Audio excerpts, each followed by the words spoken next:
अभी तक हम लोग प्री डिफाइंड फंक्शंस के तौर पे printf और scanf फंक्शन का यूज़ करते आए हैं और ये stdio.href फाइल में डिफाइंड था, ठीक है।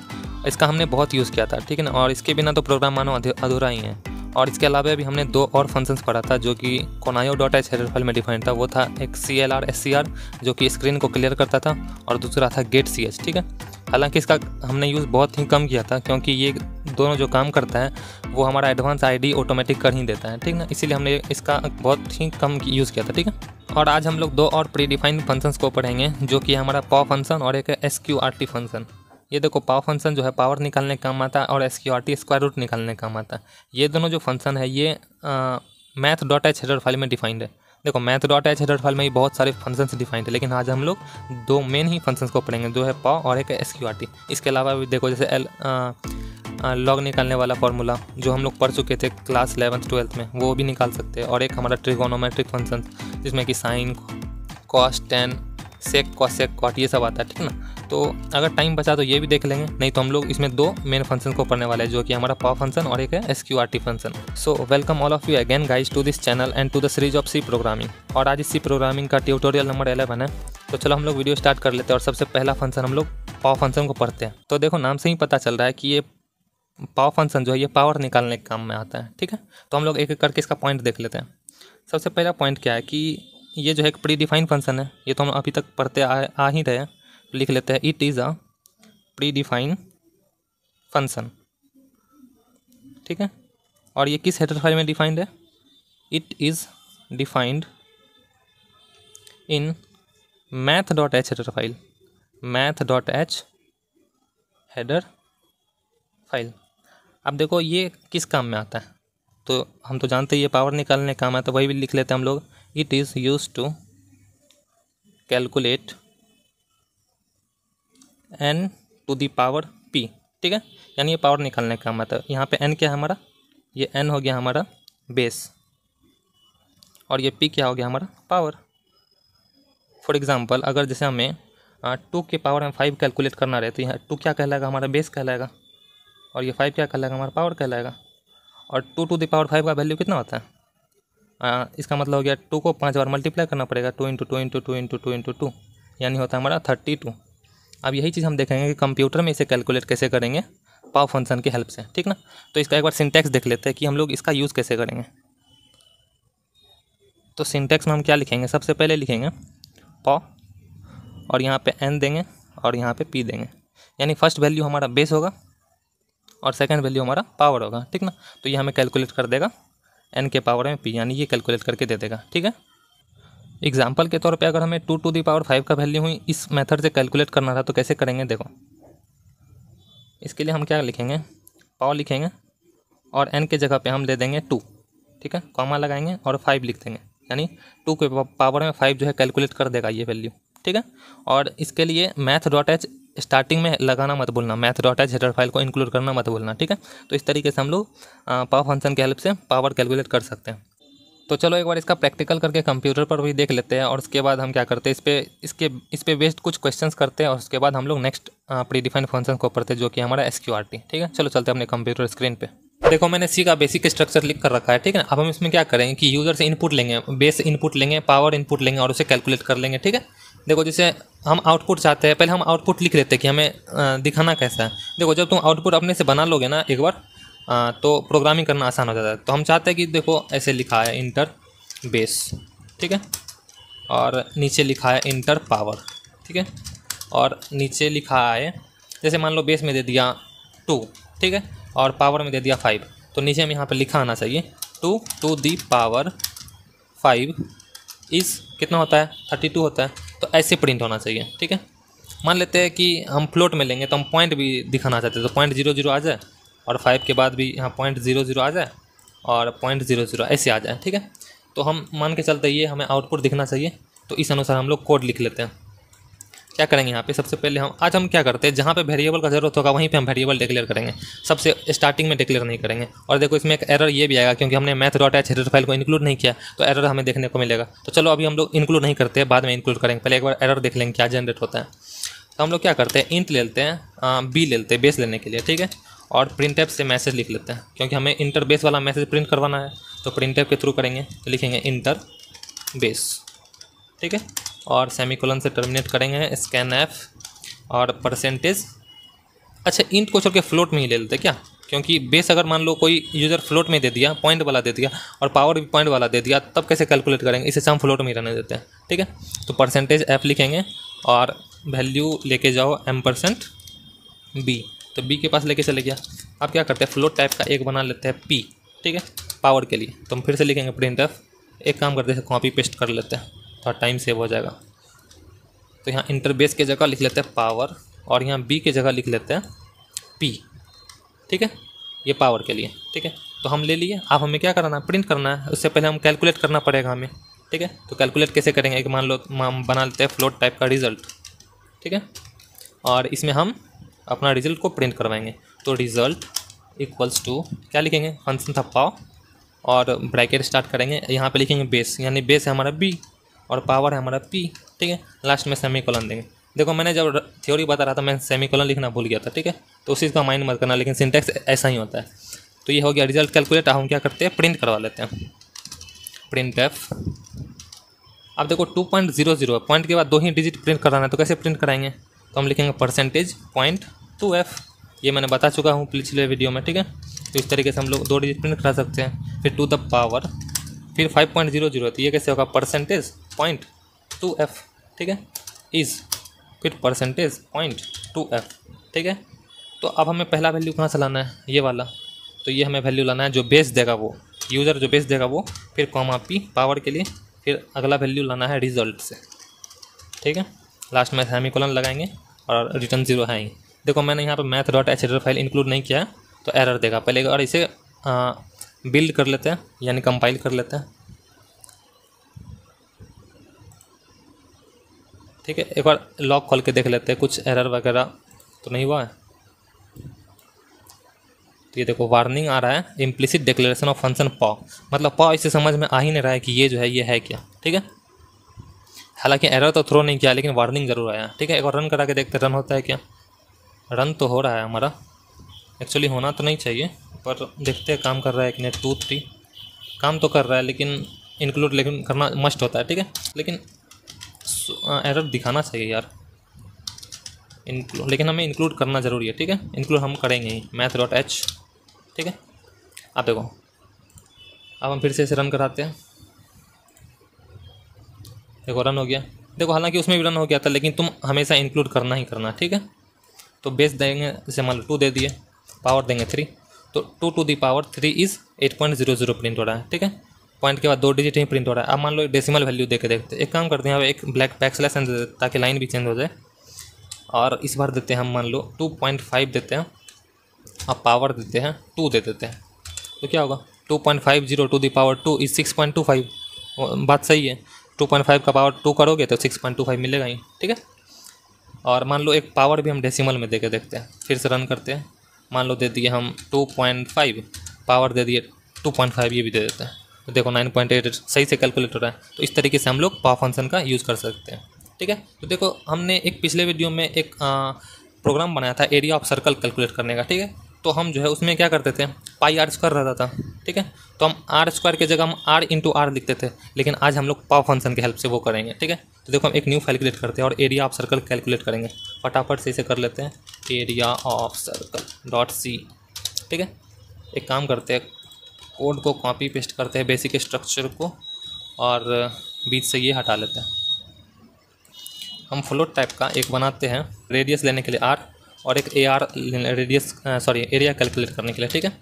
और हम यूज़र से इनपुट ले लेते हैं, छोड़ो यूज़र से, हम यहीं पे डायरेक्ट आर में जो है वैल्यू पास कर देते हैं, कुछ भी वैल्यू, जैसे मान लो दे दिए 7 ही दे दिए, ठीक है। और एरिया हम कैसे कैलकुलेट करेंगे, area equal to pi r square होता है, पाई का वैल्यू 3.14 एस्टेरिस्क। आप देखो आर स्क्वायर लिखते थे, अब यहाँ हम पावर फंक्शन यूज़ करेंगे। कैसे, पावर लिखेंगे ब्रैकेट के अंदर, पहला वैल्यू आर है तो आर लिखेंगे, उसके ऊपर स्क्वायर दे देते हैं, यानी 2 दे देते हैं, तो यहाँ कॉमा देके 2 लिख देंगे, तो ये आर स्क्वायर कैलकुलेट हो जाएगा, यानी और आर स्क्वायर मल्टीप्लाई हो जाएगा 3.1 के 4 के साथ, तो और एरिया में ए आर में स्टोर हो जाएगा, ठीक है। अब हम इसे प्रिंट करा के देख लेते हैं,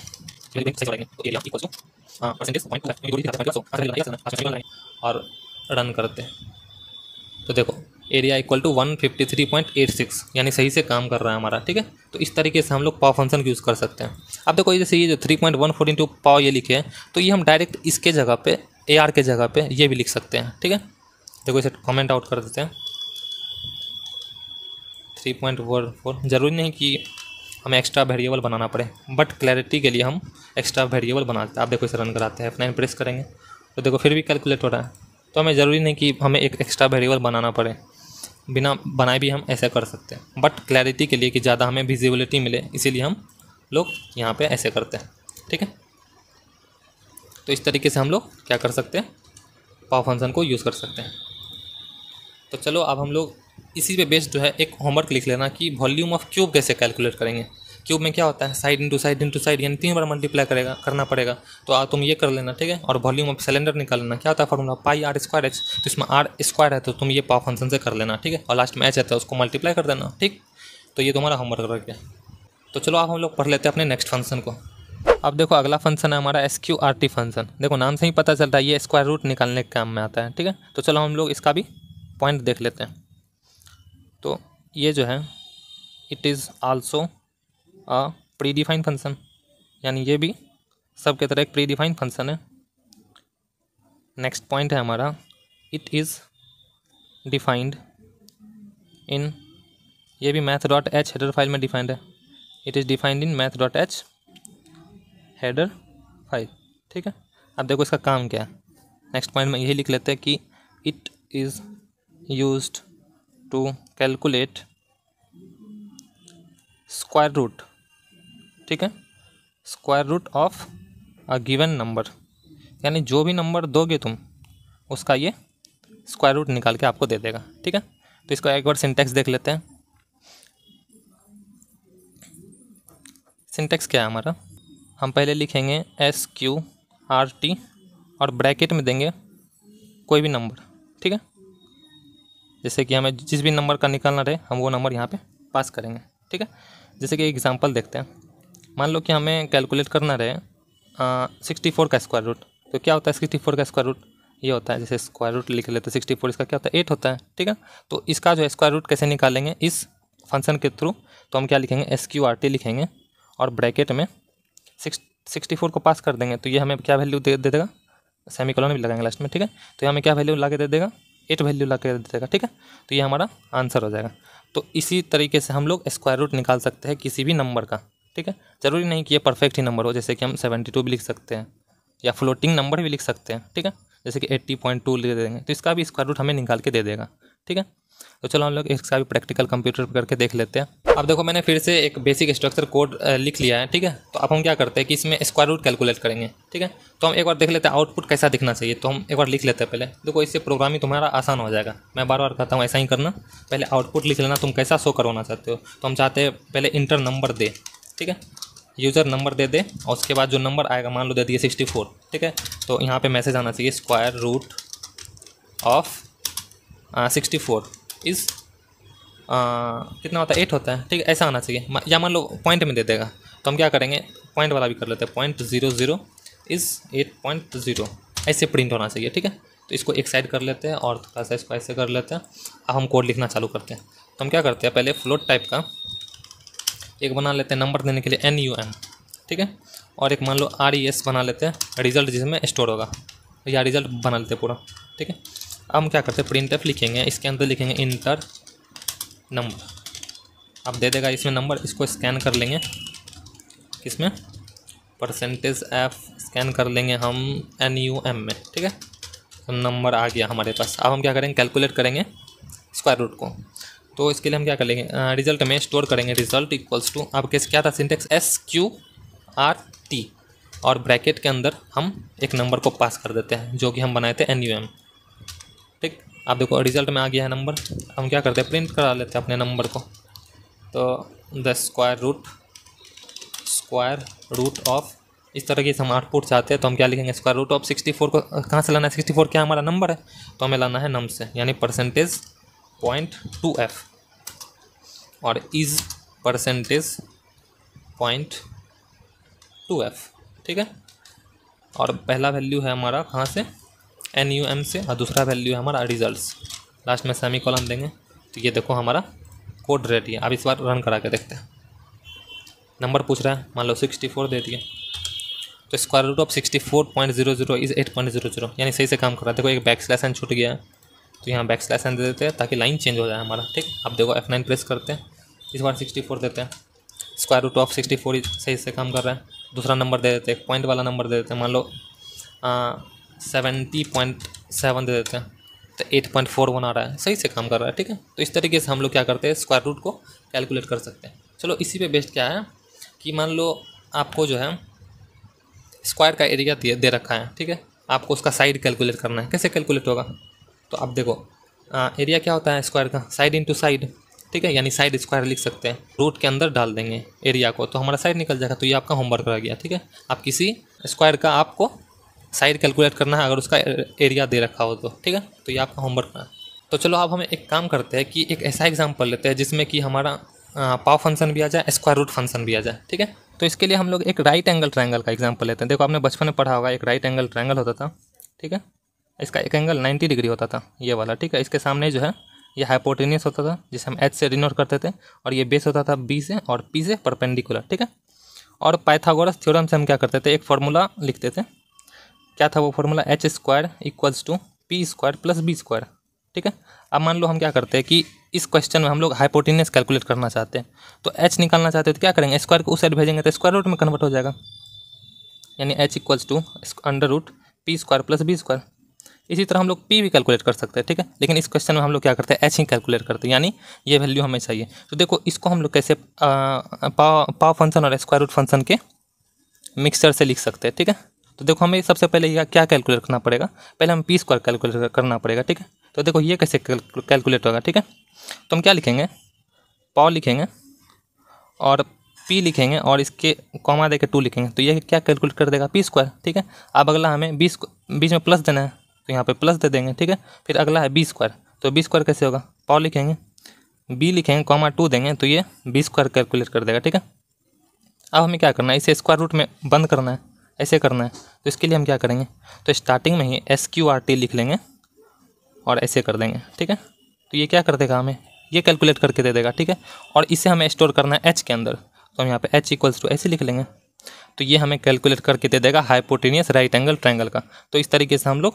हाइपोटेनियस कैलकुलेट करेंगे। चलिए इसे प्रैक्टिकल भी करके देख लेते हैं। अब देखो मैंने फिर से एक बेसिक स्ट्रक्चर लिख लिया C का। ठीक है, अब हम क्या करेंगे, इसमें कैलकुलेट करेंगे साइड को, यानी हाइपोटेनियस को राइट एंगल ट्रायंगल के। ठीक है, तो हम क्या करते हैं कि इन टाइप का बना लेते हैं हम, H फॉर हाइपोटेनियस और एक P फॉर परपेंडिकुलर, एक B फॉर बेस। ठीक है, हम प्रिंटफ कर लेते हैं और इसमें हम मांग लेते हैं इंटर बेस ऑफ ट्रायंगल, यानी हमारा मैसेज पे प्रिंट होना चाहिए ये चीज़। एक काम करते हैं, राइट एंगल लिख लेते हैं, राइट एंगल ट्रायंगल। ठीक है, और इसे रीड कर लेते हैं किसमें, स्कैनफ %D, और कहाँ रीड करना है हमें, बेस है तो B में करना है, लास्ट में सेमीकोलन लगाएंगे। एक और प्रिंटफ लिखेंगे, इसे ऐसा कॉपी ही कर लेते हैं इसको, और इसमें लिख देते हैं हाइट या परपेंडिकुलर, जो कहो परपेंडिकुलर, और इसे कर लेंगे रीड हम P में। ठीक है, अब हमें कैलकुलेट करना है हाइपोटेनियस। देखो मैंने क्या बताया था, हाइपोटेनियस कैसे कैलकुलेट होगा, पहले तो हमें P स्क्वायर कैलकुलेट करना पड़ेगा या B स्क्वायर कैलकुलेट करना पड़ेगा। तो हम पाव फंक्शन लगाते हैं, B स्क्वायर कैलकुलेट करते हैं, तो क्या लिखेंगे, B, 2, तो ये B स्क्वायर कैलकुलेट हो गया। फिर बीच में प्लस लिखते हैं। अब हमें P स्क्वायर कैलकुलेट करना है, क्या लिखेंगे, फिर इसका पाव P, 2, P स्क्वायर कैलकुलेट हो गया। ठीक है, अब हमें क्या करना है, इसका स्क्वायर रूट निकालना है। तो हम क्या करेंगे, एक स्क्वायर रूट लगाएंगे, स्मॉल में आएगा सर, SQRT, और ब्रैकेट के अंदर हम ये जो लिखे हैं ये अंदर डाल देंगे। ठीक है, और लास्ट में क्या करेंगे, हम एक सेमीकोलन लगा देंगे। ठीक, तो हमारा H में क्या हो गया, स्टोर, हाइपोटेनियस स्टोर हो गया। अब हम क्या करेंगे, इसे प्रिंट करा लेंगे, लिखेंगे print of hypotenuse of the triangle इस %D। वैल्यू कहाँ से लाना है, हमें H से लाना है, लास्ट में सेमीकोलन लगाएंगे। एक काम करते हैं, बैक स्लैश दे देते हैं ताकि न्यू लाइन में आए। अब देखो इसे रन कराते हैं, पूछ रहा है बेस, मान लो बेस दे दिए हम 3, परपेंडिकुलर दे दिए 4, तो क्या कैलकुलेट हो गया, hypotenuse of the triangle is 5। कैसे, क्योंकि रूट अंडर करोगे 3, तो 3 का स्क्वायर 9, फिर 4 का स्क्वायर 16, 16 और 9 को जोड़ोगे तो होगा 25, और 25 का स्क्वायर रूट 5।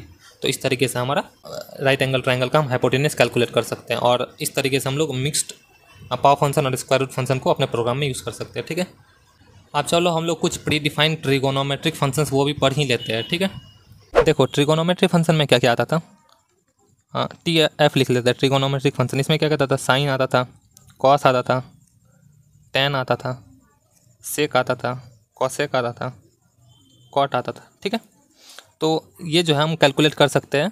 ये प्री डिफाइंड फंक्शन है जो math dot H header file में डिफाइंड है। बेसिकली यही देखो, साइन कॉस और टेन ही डिफाइंड है।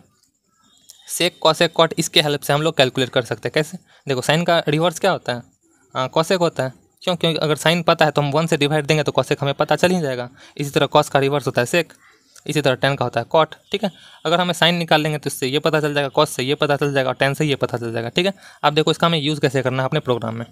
ठीक है, देखो हम क्या करते थे, साइन 90 डिग्री इक्वल्स टू क्या होता था 1। तो हम जो है यहाँ पे डिग्री में लिखे हैं, तो लेकिन ये जो एक्सेप्ट करता है, ये डिग्री में एक्सेप्ट नहीं करता, रेडियन में एक्सेप्ट करता है। देखो रेडियन वाला 11th 12th में हम लोग पढ़ चुके हैं। 90 डिग्री को क्या लिखते थे, साइन π/2 लिखते थे, तो इसका वैल्यू क्या होगा 1 होगा, यानी 90 डिग्री इक्वल्स टू π/2 होता था। ये π/2 रेडियन में होता था। ठीक है, देखो रेडियन में फॉर्मूला था कैलकुलेट करने का, कैसे देखो कैलकुलेट किया जाता था। ये देखो 180 डिग्री इक्वल्स टू क्या होता था, पाई रेडियन। ठीक है, अगर मान लो तुम्हें यूज़र से इनपुट लेना है और डिग्री में ही लेना हो, और तुम चाहते हो कि जो है ना उसे कन्वर्ट कर दे अपने प्रोग्राम में, तो रेडियन में कन्वर्ट कर देना और उसको वैल्यू साइन में दे देना, या कॉस में दे देना, या टेन में देना, या जिसमें भी कैलकुलेट करना है उसमें डाल देना। ठीक है, तो हम देखो बता देते हैं कि डिग्री से रेडियन में कैसे कैलकुलेट करना है। या अगर डायरेक्ट रेडियन में यूज़र से इनपुट लेना चाहते हो तो ले लेना, डायरेक्ट यहाँ लिख देना। अगर डिग्री में लेना चाहते हो तो पहले कन्वर्ट करना पड़ेगा तुम्हें। ठीक है, तो 1 डिग्री इक्वल्स टू क्या होगा, π/180 रेडियन।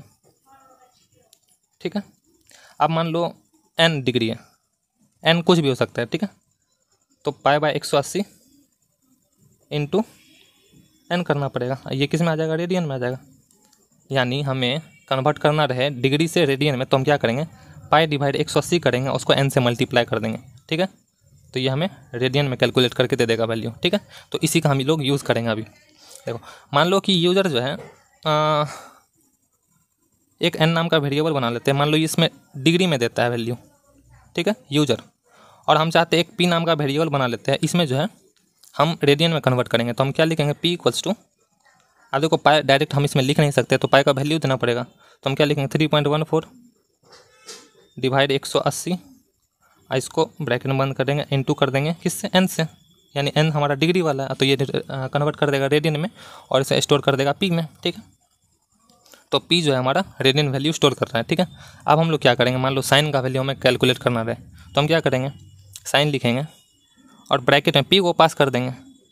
p हमारा क्या है, रेडियन में वैल्यू है, तो हमें साइन p का वैल्यू मिल जाएगा। तो यही तो हमें चाहिए था। कॉस में होगा तो कॉस लिखेंगे, p लिखेंगे तो कॉस में हो जाएगा, 10 लिखेंगे और p पास कर देंगे तो हमें वैल्यू मिल जाएगा। इसी तरह देखो, अब तुम्हें सेक कैलकुलेट करना रहे तो ये कैसे कैलकुलेट होगा, तो तुम क्या करोगे, 1 से डिवाइड लगा दो किसको, कॉस को, तो ये तुम्हें किसका कैलकुलेट करके दे देगा वैल्यू, कॉस p।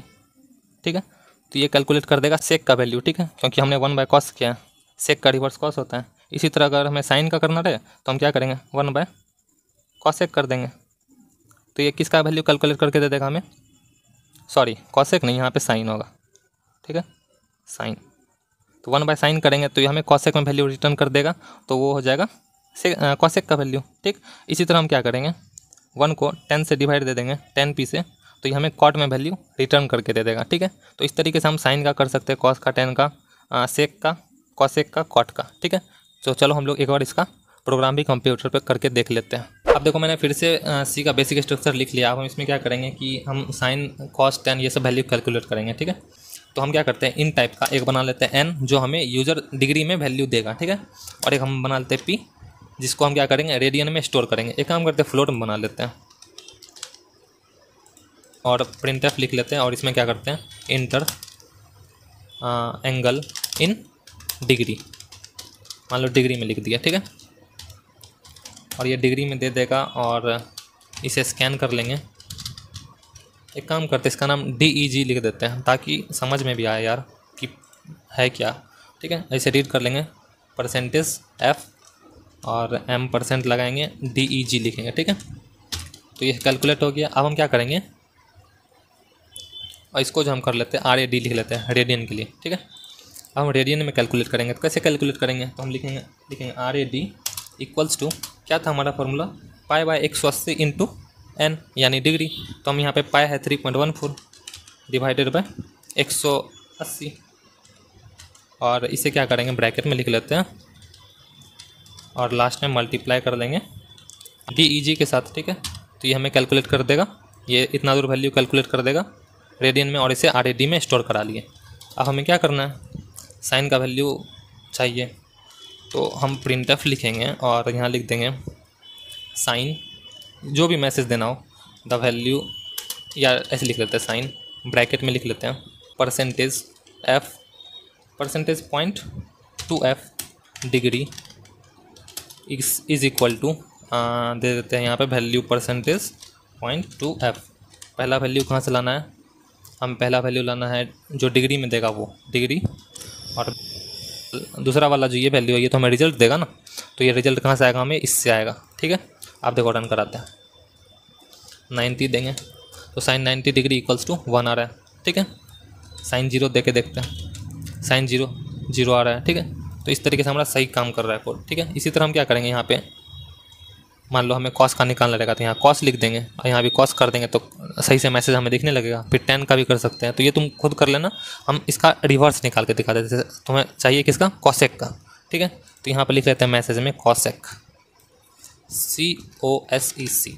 ठीक है, और कॉसेक यहाँ पे क्या करेंगे, 1 से डिवाइड दे देंगे, क्योंकि हम जानते हैं कि रिवर्स होता है साइन का कॉसेक, तो 1 डिवाइड, तो ये हमें कैलकुलेट कर देगा कॉसेक का वैल्यू। आप देखो कॉसेक 0 डिग्री कितना होता है, ये क्या आ रहा है, अब ये समझ में आ रहा है क्या हो रहा है।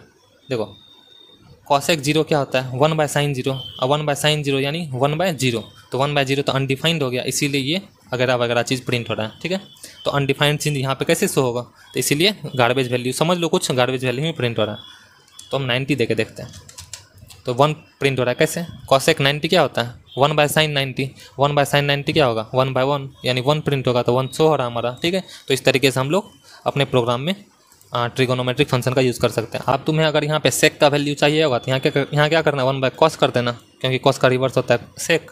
अब जैसे यहाँ पे तुम्हें कॉट चाहिए होगा, कॉट का वैल्यू चाहिए होगा तो यहाँ पे 1/10 कर देना। ठीक है, तो इस तरीके से तुम लोग ट्रिगोनोमेट्रिक फंक्शन का यूज़ कर सकते हो। ठीक है, तो मैं ये वीडियो काफ़ी ज़्यादा लंबा हो गया है, लेकिन कॉन्सेप्ट बहुत अच्छे तरीके से मैंने क्लियर कर दिया। ठीक है, किस तरीके से math.h हेडर फाइल के प्री डिफाइंड फंक्शंस को आप यूज़ कर सकते हैं। तो इसमें हमने पावर फंक्शन देखा, स्क्वायर रूट फंक्शन देखा, sine cos tan cosec sec cot, ये सब फंक्शन देखा। ठीक है, तो इस तरीके से आप लोग प्रोग्राम में इसे यूज़ कर सकते हैं। तो आज के वीडियो में इतना ही रहने देते हैं, मिलते हैं नेक्स्ट वीडियो में, तब तक के लिए थैंक यू।